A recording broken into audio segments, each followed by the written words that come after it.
Good morning, everyone. Happy Monday. Welcome back to Monday Manna. I'm your host, Darla Bonk, CEO and founder of Darla Bonk Consulting. And every Monday morning at 9 a.m. Eastern Standard Time, we bring to you Monday Manna, clarity for the calling and direction for the doing. So get your Monday started off right. So come back here every Monday morning. This past week, I had three wonderful visitors that came to town to spend week with me, Jean, Ginger, and Judy. And they are three of my dearest friends. We get together about every 6 to 8 months, somewhere together in the world. And we spend about 3 days together to catch up, to connect, to be there for each other, and more importantly, to laugh. I will tell you that. But we make fun of ourselves, we share life together, and we really just talk through anything and everything from life changes, our kids, our pets, other friendships, businesses, where we are in our business. We're all business owners, and we just sit and encourage one another. But we do not judge. It is a safe zone. No matter what is happening, there is no expectation that we have to show up as XYZ. We just get to be. And we motivate each other and we push each other to grow and to be better and to remind each other how fabulous we think each other is. And I'm so thankful for this friendship, especially during this season of my life. They have been so sweet and kind to check in on me and to be there for me and encourage me. And it was such a bittersweet hug yesterday with all of them because I just love them. I love hanging out with them. I love every single minute with them. And that is so rare, especially as you get older in your life, as you know. So I want to ask you, who do you have in your life that sees you, that knows you, and not only lifts you up, but grabs you by the hand and is willing to walk through challenging times with you when you're in the thick of it, no questions asked? Proverbs 27:9 says, perfume and incense bring joy to the heart, and the pleasantness of a friend springs from their heartfelt advice. Ecclesiastes 4:9 and 10 says, two are better than one because they have a good return for their labor. If either of them falls down, one can help the other up, but pity anyone who falls and has no one to help him up. Galatians 6:2 says, carry each other's burdens, and in this way you will fulfill the law of Christ.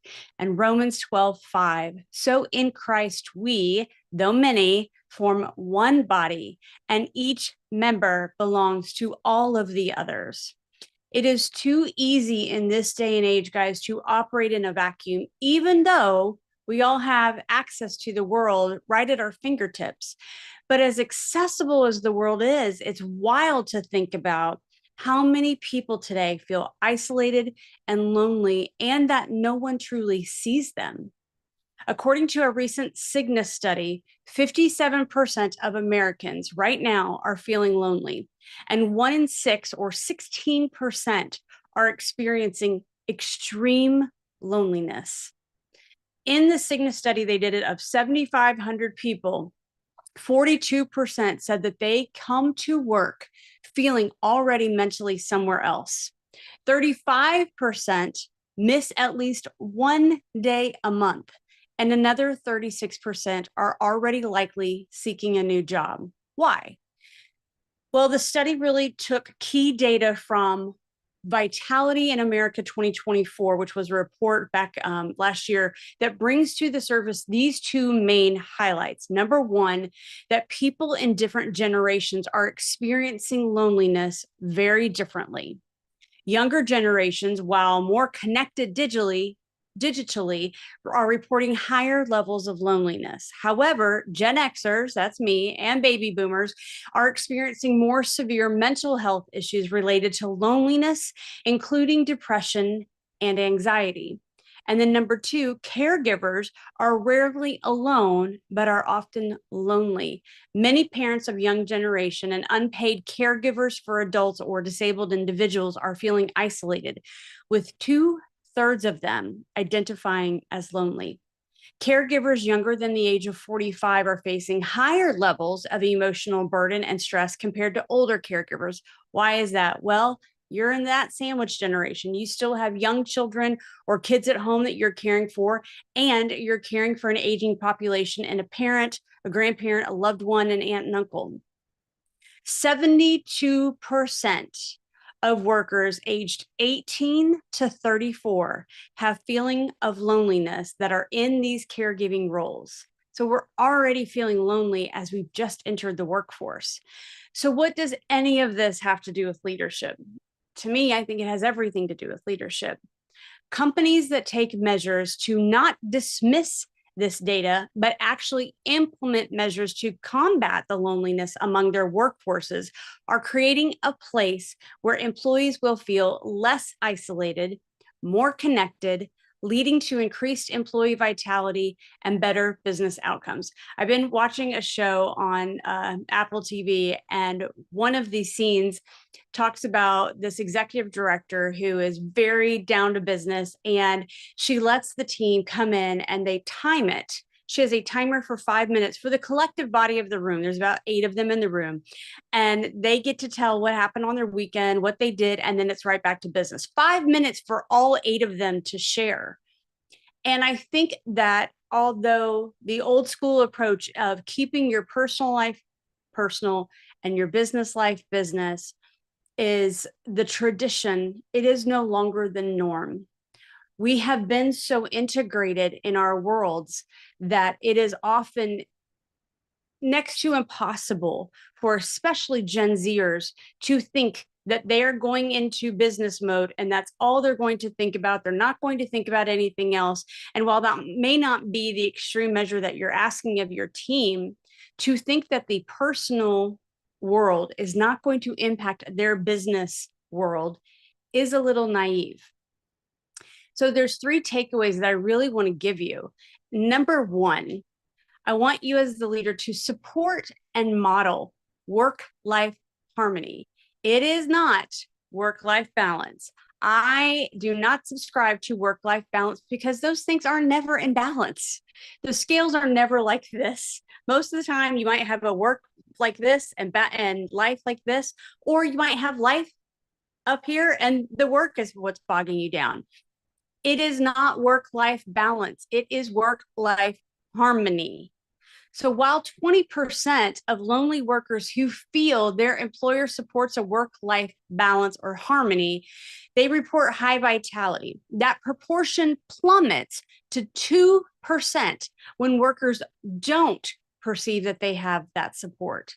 So the stats aren't very high to begin with. But if your team does not feel like you are allowing them to balance a work life in a harmonious way, their stock of their life and their loneliness and how well they think their employer supports them plummets to 2%. Even if you have everything else, even if they're making good pay, even if they have benefits, even if they have X, Y, and Z that you've given to them, we have to be thinking about our approach to our people in a different way. Life is different than how we came up in the world of work, and it is changing, especially because you have young leaders who are managing multiple types of generations, and these generations have all experienced life very differently.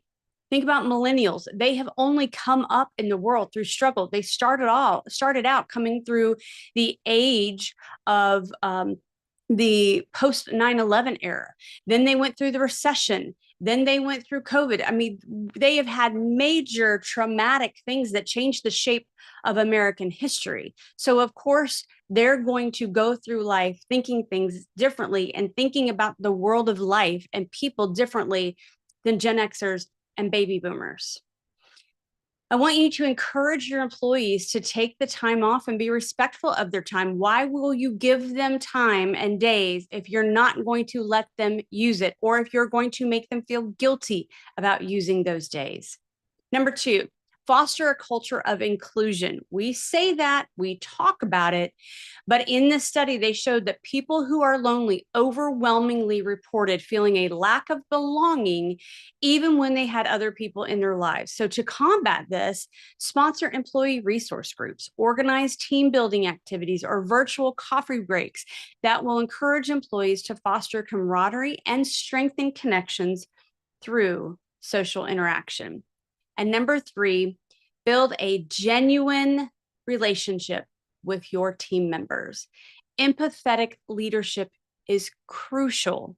Emotional intelligence is crucial. And as a leader, if you are not leaning into that with everything you've got, you are missing the mark.